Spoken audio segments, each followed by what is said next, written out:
Good morning. ચાલો 12મું chapter ત્રિપરિમાણીય યામ ભૂમિતિનો પરિચય. સ્વાદ ચેપ્ટર ખૂબ જ સહેલું છે, સાવ ટૂંકું છે.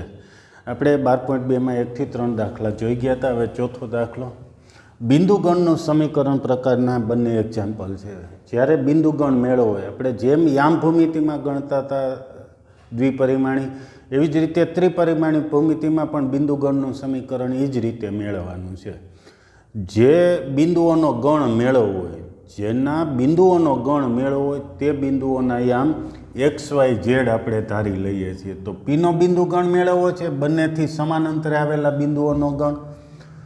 તો એ બિંદુના યામ આપણે XYZ ધારી લીધા છે. હવે પી બિંદુ શું છે? એ અને બીથી સમાન અંતરે છે. તો આપણે એવું કહી શકીએ PA = PB છે. બે અંતર સરખા તો એના વર્ગ સરખા હોય. આ સીધું અંતર સૂત્ર વાપરો તોય ચાલે, તો વર્ગમૂળ કરવું પડે ને પછી વર્ગ કરવો પડે. આપણે આ ટૂંકું પદ છે ત્યાં જ વર્ગ કરી નાખ્યો. હવે પી અને એ માટે અંતર સૂત્ર વાપરીએ તો આવું થાય x - 1² બંનેના બીજા y યામોના તફાવતનો વર્ગ, પછી બંનેના ત્રીજા z યામ છે એનો વર્ગ. એ જ રીતે પી અને બી માટે અંતર સૂત્ર વાપરો.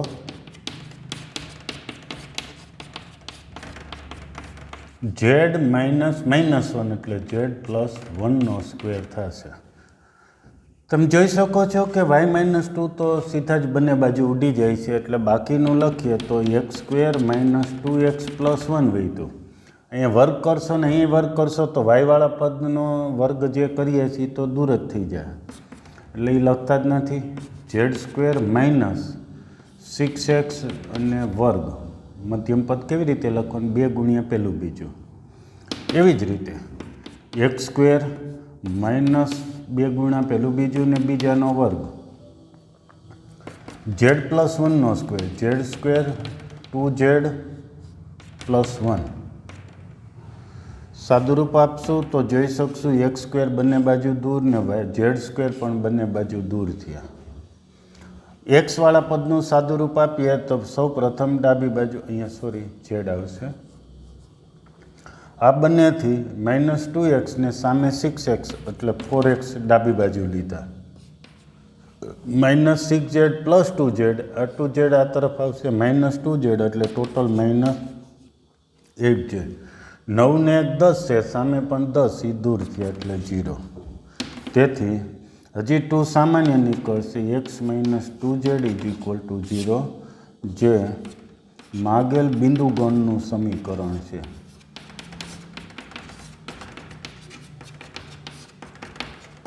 એક નોંધ એમાં ઉમેરી દેશો. સમતલની પહેલાં વાત કરીએ પછી અવકાશની. સમતલમાં એટલે કે ધારો કે બ્લેકબોર્ડ છે, એમાં કોઈ બે બિંદુ છે A અને B. બંનેથી સમાન અંતરે આવેલા બિંદુઓ, તો બંનેથી સમાન અંતરે આવેલા બિંદુઓ, આ બધા બિંદુઓ A અને B થી સમાન અંતરે છે. અથવા તો આ બિંદુઓના ગણ ઉપર કોઈ બિંદુ P લઈએ તો Pનું A થી અંતર = Pનું B થી અંતર થાય. એટલે બિંદુનો ગણ છે એ એક રેખા મળે. સમતલમાં બે બિંદુઓ, બે ભિન્ન બિંદુઓથી સમાન અંતરે આવેલા બિંદુઓનો ગણ રેખા દર્શાવે. જ્યારે અવકાશની વાત કરીએ એટલે કે ત્રિપરિમાણી ભૂમિતિમાં બે ભિન્ન બિંદુઓથી સમાન અંતરે આવેલા બિંદુઓનો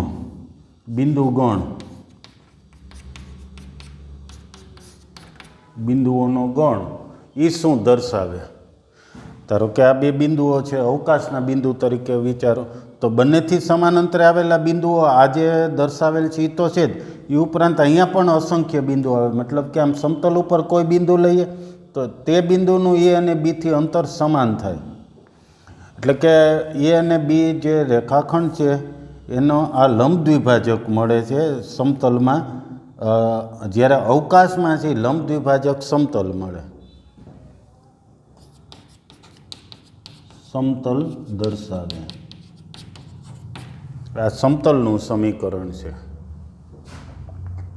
આ સમતલનું સમીકરણ છે, કારણ કે અવકાશમાં બે બિંદુ હોય, બે બિંદુથી સમાન અંતરે આવેલા સમતલના અવકાશના તમામ બિંદુઓ એટલે એક આખું એ બીને લંબ દ્વિભાજક સમતલ. લંબ દ્વિભાજક એટલે લંબાઈ હોય અને સમાન ભાગ કરતું એવું સમતલ મળે. આ એક વધારાની જાણકારી માટે. ત્યાર પછી પાંચમો દાખલો. પાંચમા એક્ઝામ્પલ્સમાં એ અને બી બે બિંદુ છે. એ બે બિંદુથી જેમના અંતરોનો સરવાળો 10 થાય તેવા બિંદુઓનો ગણ. સમતલમાં આપણે જોઈ ગયા છીએ કે બે બિંદુઓ એનાથી સમાન અંતરે થી અંતરનો સરવાળો અચળ રહેતો હોય એવા બિંદુનો ગણ ઉપવલય દર્શાવે. અવકાશમાં એવી ઉપવલય નહીં પણ અંડાકાર આકૃતિ થાય, જેમ અંડું હોય ત્રિપરિમાણીય આકૃતિ, એવા પ્રકારના એક બિંદુઓનો ગણ આપણને હવે આમાં મળશે. સમતલમાં ઉપવલય દર્શાવે, જ્યારે અવકાશમાં એ અંડાકાર આકૃતિ થાય.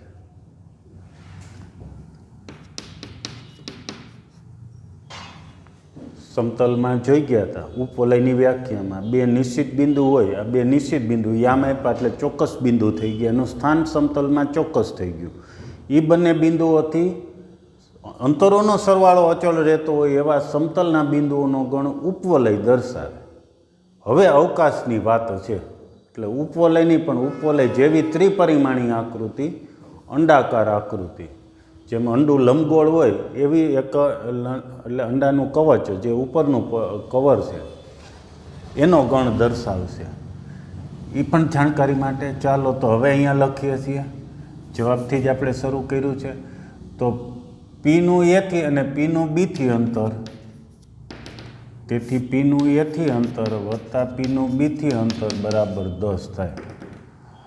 હવે કોઈ પણ એક પદને સામે લઈ જઈ અને સાદુરૂપ આપવું છે આપણે, કારણ કે એમનું સાદુરૂપ સહેલું પડશે. કોઈ પણ એક બેમાંથી કોઈ પણ એકને સામે લઈ જાઓ, પછી વર્ગ કરો.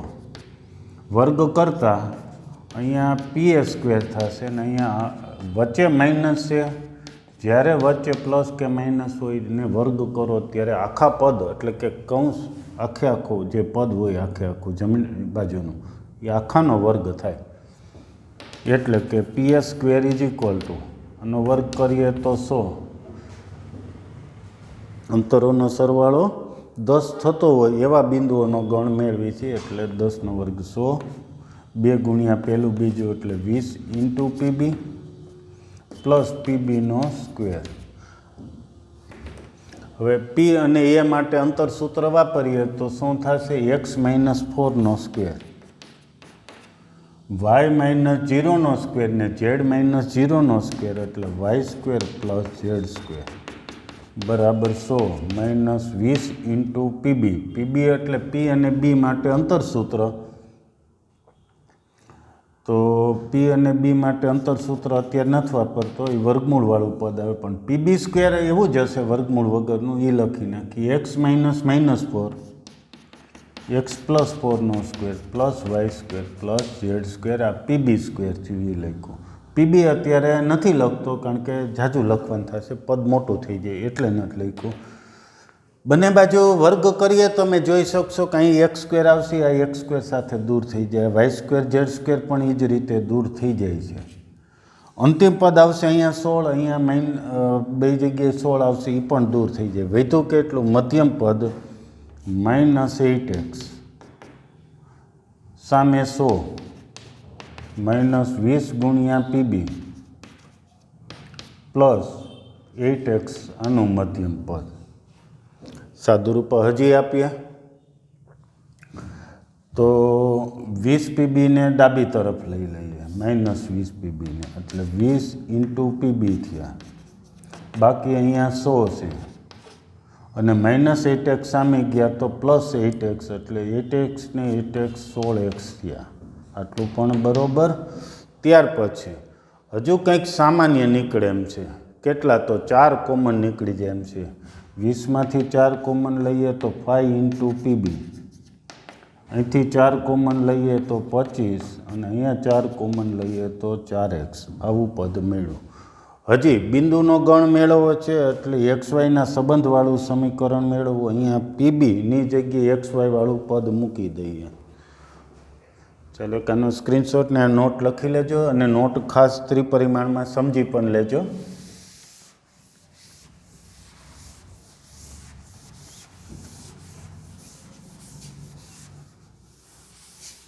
એક્ઝામ્પલ ખરેખર ખૂબ સરસ ક્રમમાં મૂકેલા છે. જેમ સાંકો પછી આ બે એક્ઝામ્પલ આવ્યા છે તો બંને આવા દ્વિપરિમાણમાં આવી ગયા છે ને હવે ત્રિપરિમાણમાં તો કેટલો ફેર રહે છે એ સમજાવે છે. તો ચાલો હવે આની તેથી વર્ગ કરતા 25 પીબી સ્ક્વેર થયા. સામે તમને કીધું એમ પ્લસ કે માઇનસ હોય એટલે આખાનો વર્ગ કરવાનો થાય. આ 25 પી અને બી માટે અંતરસૂત્ર જે અહીંયા લખ્યું છે એવું જ અંતરસૂત્ર આવી જશે. પીબી સ્ક્વેર જ લખેલું છે. અથવા પી અને બી માટે અંતરસૂત્ર ત્યાં જોશો તો ખબર પડી જાય. એક્સ પ્લસ 4નો square plus y square plus z square. આનો વર્ગ કરીએ તો 625 25નો વર્ગ 2 ગુણ્યા પેલું બીજું એટલે 25 200x ને 16x સ્ક્વેર. વર્ગ કરી અને 25 ગુણતા જઈએ તો 25x સ્ક્વેર 25y સ્ક્વેર ને 25z સ્ક્વેર થયા.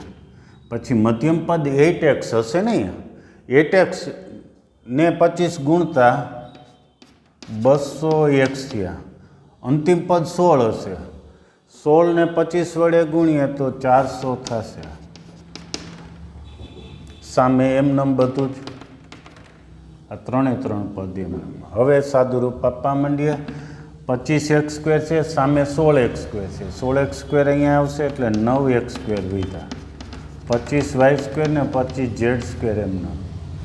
200x અહીંયા આવ્યા છે, સામે પણ 200x છે એ ઉડી ગયા. સામે 625 ને અહીંયા 400 છે એટલે 225 વધ્યા. જે માગેલ બિંદુ ગણનું સમીકરણ છે. બસ આ સ્વાધ્યાયનો આ મોટામાં મોટો દાખલો કહેવાય. કંઈ જ નથી, પહેલાં ટૂંકમાં સમજી લ્યો. તો આપ્યું છે એ અને બીના પીથી અંતરનો સરવાળો 10 થાય છે. બેમાંથી કોઈ એક પદને સામે લઈ અને પછી અંતરસૂત્ર વાપરવાનું શરૂ કરો. હા, સીધું અંતરસૂત્ર વાપરશો તો વર્ગમૂળવાળા આવશે એટલે વર્ગમૂળવાળા ન કરવા પડે એટલે વર્ગ કરી અને સીધું સાદુરૂપ આપજો. વર્ગમૂળવાળા હશે તો સાદુરૂપ એમને થશે નહીં, ત્યારે વર્ગ કરવો પડશે. એટલે પહેલાં જ વર્ગ કરી નાખજો. પછી અહીંયા વર્ગ કરો ત્યારે એક વસ્તુ શું ધ્યાન રાખવાની, વચ્ચે પ્લસ કે માઇનસ હોય ત્યારે આખા કૌંસનો સ્ક્વેર કરવાનો. જ્યારે વર્ગ કરતા હોય ત્યારે અહીંયા તો બંનેનો ગુણાકાર છે. હા, એક વસ્તુ એ પણ જોઈ લઈએ. પીએ સ્ક્વેર આખો વર્ગ કર્યો એટલે એવું નહીં સમજતા. ઘણા એવું કહે છે બીજાનો જ વર્ગ કર્યો તો પહેલાંનો વર્ગ કેમ નથી કર્યો. તો પી એ આખું એક અંતર દર્શાવે છે. જે અંતર આવે એનો સ્ક્વેર એવો અર્થ સમજવાનો. એટલે પી એ આખાનો સ્ક્વેર તમે સમજજો, બરાબર. પણ આ જનરલ સંકેત છે, આપણે આમ જ દર્શાવતા હોય. બુકમાં બધી બુકોમાં આ જ રીતે લખેલું હોય. એટલે વર્ગ કરો તો એમ નહીં સમજતા કે બેયનો વર્ગ કરી નાખીએ. જે આખું એક અંતર છે, એક માપ છે, એનો વર્ગ એવો અર્થ થાય છે.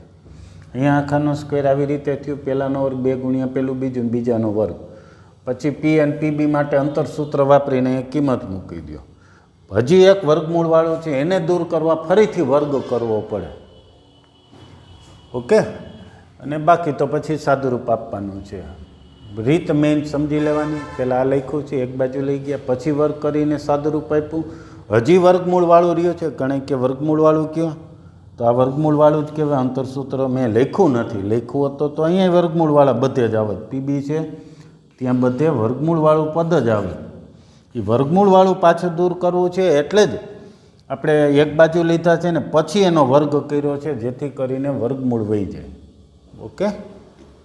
તો સરસ. આ બે એક્ઝામ્પલ, ચોથો ને પાંચમો સ્ક્રીનશોટ લઈ લો. ત્યાર પછી હવે એક નવો મુદ્દો લઈ અને પછી સ્વાધ્યાય શરૂ કરીએ. હવે છે એક રેખા ચેપ્ટરમાં આપણે વિભાજન ગુણોત્તરનું સૂત્ર આવી ગયું. બસ એવું જ એ જ સૂત્રનું થોડું જેડિયામ ઉમેરવાના છીએ. હવે આપણે એવું જ સૂત્ર એમ જ થશે.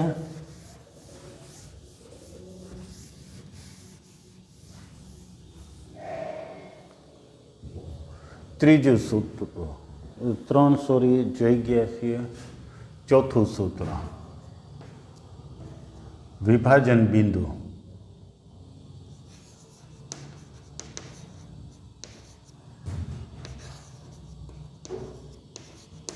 એના યામ મેળવવાની રીત.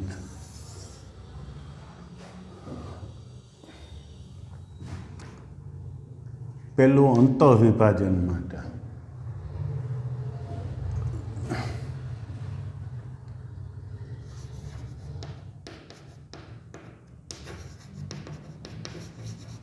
અંતઃવિભાજન અથવા અંદરથી વિભાજન. એટલે આપણે આવું કંઈ જોઈ ગયા હતા. ધારો કે બે બિંદુ છે પી અને ક્યુ, એને જોડતો રેખાખંડ. એ રેખાખંડ પર એટલે કે પી અને ક્યુની વચ્ચે ક્યાંય બિંદુ હોય, ધારો કે નામ આપ્યું આર, તો આર બિંદુ છે એ પી અને ક્યુની વચ્ચે છે, અંદરના ભાગમાં છે, એટલે એને અંતઃવિભાજન કહીએ છીએ. જો આર બિંદુ પી અને ક્યુને જોડતા રેખાખંડની બહારના ભાગમાં હોય, બહારના ભાગમાં પણ સમરેખ એટલે રેખા ઉપર હોય, એટલે કે આ તરફ કે આ તરફ ગમે ત્યાં આર આવતું હોય કે અહીંયા ક્યાંય આર આવતું હોય, તો આર બિંદુ છે એ બહિર્વિભાજન કરે છે એમ કહેવાય. આવો આપણે સમતલમાં દ્વિપરિમાણ ભૂમિતિમાં કન્સેપ્ટ જોઈ ગયા હતા, એ જ અવકાશમાં એ જ કન્સેપ્ટ છે. તો એમાં વધારે નથી સમજતા, સીધું જ મુદ્દાની વાત કરીએ છીએ. અંતઃવિભાજન માટે પહેલા પ્રકારની આકૃતિ થશે. બે બિંદુઓ લઈએ છીએ. ધારો કે બે બિંદુઓને નામ આપી દઈએ છીએ, એકને પી ને બીજાને ક્યુ એવું નામ આપી છે. બે બિંદુઓ પી, પેલું બિંદુ x1 y1 ને z1 અને ક્યુ, બીજું બિંદુ લઈએ છીએ x2 y2 z2 ને જોડતા રેખાખંડનું m/n ગુણોત્તરમાં વિભાજન ગુણોત્તરમાં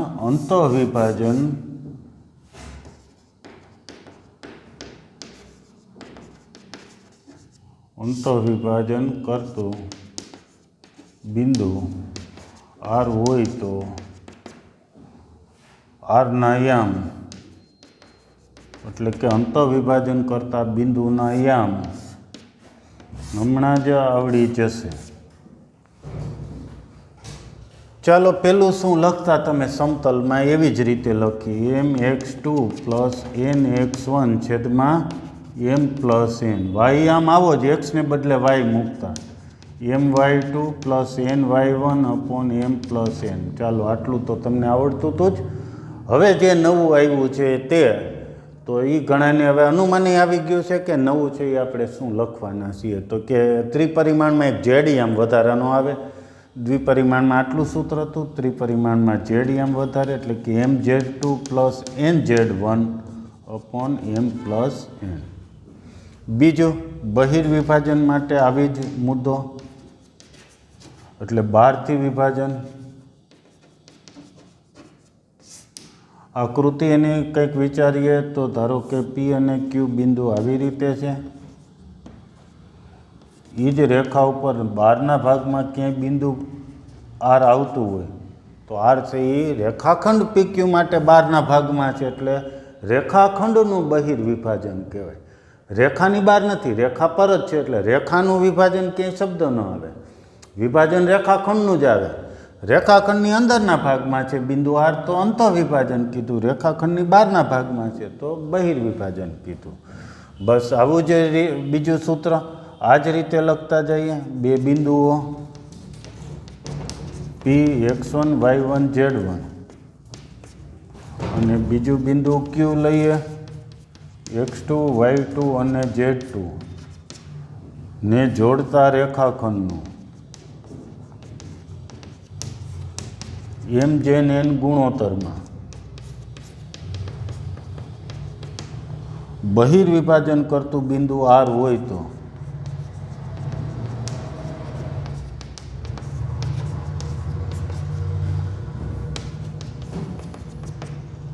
આરના યામ.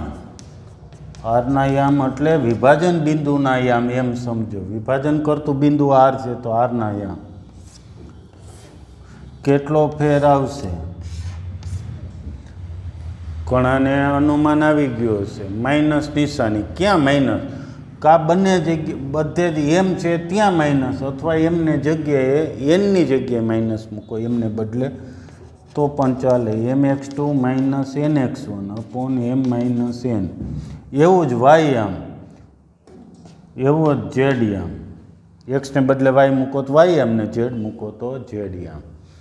અહીંયા પણ એક ધ્યાન રાખજો કે મેં એનની જગ્યાએ માઇનસ મૂકેલા છે, તમે એમની જગ્યાએ માઇનસ, એટલે કે આ પ્લસ હોય ને આગળ માઇનસ અહીંયા મૂકશો, વચ્ચે પ્લસ ને અહીંયા માઇનસ, તો પણ એક્ઝામ્પલ બધામાં, જો કે એકનું એક જ કહેવાય, બંને માઇનસ અંશછેદમાં જ કોમન લ્યો એટલે આવું થઈ જશે, અને આમાં જ માઇનસ કોમન લ્યો તો બીજું જે વાત કરીએ છીએ એવું થઈ જાય.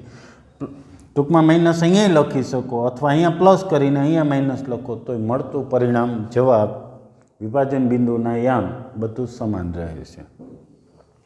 હજી એક વિશિષ્ટ વિકલ્પો બે લઈ લઈએ. વિશિષ્ટ વિકલ્પો એમાં પેલું આજ મુદ્દામાં, જો મધ્ય બિંદુ હોય,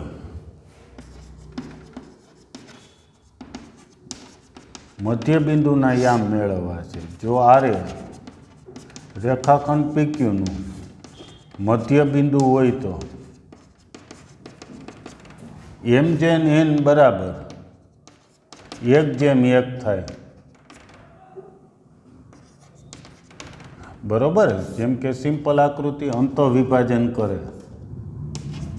મધ્ય બિંદુ હોય તો ગુણોત્તર m અને n બે સમાન થાય, તો બેનો ભાગાકાર છે એ 1/1 એવી સંખ્યા, એટલે કે 1/1 મળે. તો આ બેમાંથી કયા સૂત્રમાં m અને n ની કિંમત 1 મૂકશો? તો કે આર અહીંયા અંતો વિભાજન કરે છે, એટલે આ સૂત્રમાં m અને n ની જગ્યાએ 1 મૂકી દઈએ. તેથી આરના યામ, એટલે કે મધ્ય બિંદુના યામ, તેથી રેખાખંડ PQ ના મધ્ય બિંદુના યામ mn ની જગ્યાએ 1 1 મૂકો તો 1x2 પ્લસ 1x1, એટલે કે x2 પ્લસ x1, ને અહીંયા 1 1 મૂકશો તો છેદમાં 2 થઈ જશે, અને ક્રમમાં લખી x1 પ્લસ x2, એવી જ રીતે y1 પ્લસ y2/2, અને તેવી જ રીતે ઝેડ યામ. આ પણ સૂત્ર એવું જ છે મધ્ય બિંદુનું, જે અગાઉ યામ ભૂમિતિમાં દ્વિપરિમાણી ભૂમિતિમાં આવું એટલું આવતું હતું, હવે ત્રિપરિમાણમાં ઝેડ યામ વધી ગયો. બીજું, જો m/n છે એ ગુણોત્તર કે લઈએ તો ગુણોત્તર m/n બરાબર કે લઈએ તો આરના યામ, તો વિભાજન બિંદુ આરના યામ શું થશે? તો n વડે ભાગી નાખીએ. n વડે ભાગો તો m/n, પછી અહીં 1 થઈ જાય. અહીંયા n વડે ભાગો, અંશછેદને દરેક પદને n વડે ભાગો તો m/n અહીંયા બે જગ્યાએ, ત્યાં m/n બરાબર k મૂકી દઈએ તો kx2 plus x1 upon k plus 1 આવું થઈ જાય. એવી જ રીતે y યામ, એવી જ રીતે ઝેડ યામ. y યામ શું થાય? ky2 plus y1 upon k plus 1. Z યામ kz2 plus z1 upon k plus 1, એવો ઝેડ યામ થઈ જાય. ટૂંકમાં એક્સને બદલે y તો y યામ, એક્સને બદલે ઝેડ મૂકો તો ઝેડ યામ. આ તમે જોશો તો આપણે લેમડાવાળું સૂત્ર વાપરતા, λx2 plus x1 upon lambda plus 1, એ જ સૂત્ર છે. હા, m/n બરાબર લેમડા લખ્યું તો એ થઈ જાય, ને કે લખ્યું તો કે આવી જાય, જે લખીએ એવું સૂત્ર મળી જાય. અત્યારે મેં કે રાખ્યું છે તો કે આવી જાય, લેમડા મૂકશો તો લેમડા અહીંયા કેની જગ્યાએ મૂકી દેવા. સૂત્ર તૈયાર કરી નાખો. હવે સ્વાધ્યાય આપણે 12.3 શરૂ કરીએ. બસ આના પર જ આધારિત સ્વાધ્યાય 12.3 છે.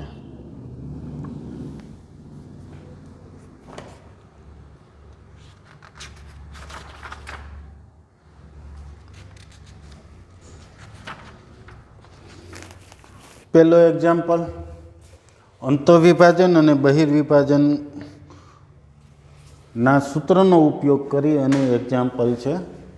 મધ્યબિંદુ હોય ત્યારે બે યામોનો સરવાળો છેદમાં 2 એવું ટૂંકું સૂત્ર છે સાવ. અને ઘણી વખત માત્ર ગુણોત્તર મેળવવો હોય ત્યારે ગુણોત્તર મેળવવાની વાત હોય ત્યારે જ આ સૂત્રનો ઉપયોગ કરશું, બાકી આ સૂત્રનો ઉપયોગ નહીં મેળવીએ.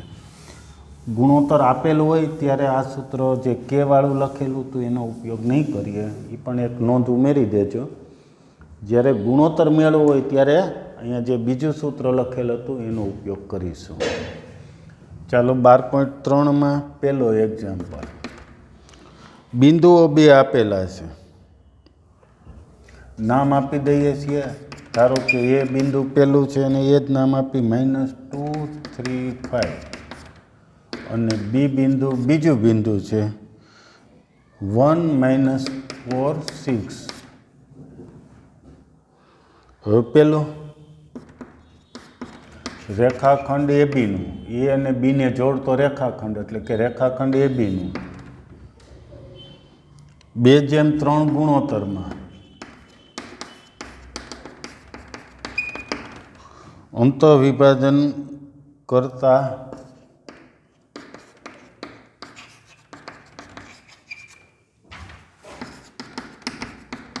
બિંદુ ના યામ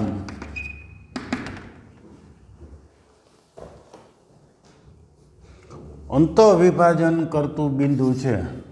અંતઃવિભાજન હોય તો અહીંયા પ્લસ છે, બહિર્વિભાજન કરતું બિંદુ હોય તો અહીંયા વચ્ચે માઇનસ. બસ આટલો જ ફેર. જે પણ યામ ભૂમિતિ ઉપરથી યાદ હશે એટલે આ સૂત્ર પહેલાં લખી નાખું. mx2 + nx1 / m + n. એવું જ y યામ માટે ને એવું જ z યામ માટે. ચાલો ટેકનિક શું હતી તો સૌ પ્રથમ mn જ્યાં દેખાય ત્યાં 2 અને 3 મૂકી દઈએ. એટલે 2 3 2 + 3 2 3 2 + 3 2 3 2 + 3. હવે કિંમત મૂકીએ. પેલો x યામ છે એમાં બંનેનો પેલો x યામ મૂકો. -2 1 તો 1 - 2. શું કામે? પહેલાં x1 આવે અને x2, તો અહીંયા આપણે x2 મૂકવાના છે અને અહીંયા આપણે એની સાથે x1 એટલે પેલો યામ મૂકવાનો. એવી જ રીતે 3 - 4 -4 3 5 6 6 5. સાદુરૂપ આપી દો. આ ટેકનિકથી બધા કિંમત મૂકવા માંગજો. પછી સાદુરૂપ શક્ય એટલું ઘટાડી નાખો. અહીં 2 ને અહીંયા -6 છે એટલે -4/5. 3 ને 2 5. અહીંયા 9 માંથી 8 ગયા એટલે 1/5. 12 ને અહીંયા 15 છે. 12 × 2 = 24, 26 27/5. બીજો આ જ રીતે રેખાખંડ AB નું 2:3 ગુણોત્તરમાં બહિર્વિભાજન કરતા બિંદુના યામ બરાબર. આવું જ એક સૂત્ર બીજું લખવાનું. આ સૂત્ર લખી નાખજો. પછી એમાં કિંમત મૂકો તો અહીંયા વચ્ચે માઇનસ હશે. માત્ર વચ્ચે માઇનસ ને એને અનુરૂપ સાદુરૂપ આપી દેવાનું. એટલું કામ તમારા માટે. ટૂંકમાં આવું જ લખવાનું છે. અહીંયા વચ્ચે જ્યાં પ્લસ છે ત્યાં માઇનસ મૂકી દો એટલે 2 સ્ટેપ થઈ ગયા. પછી એને અનુરૂપ સાદુરૂપ. ઓકે, તો ચાલો તો બીજો એક તમે જાતે ગણ નાખો. ત્યાર પછી હજી આગળ વધીએ આપણે. એના પછીનો એક્ઝામ્પલ છે આપણે નેક્સ્ટ લેક્ચરથી શરૂ કરશું. Okay, thank you.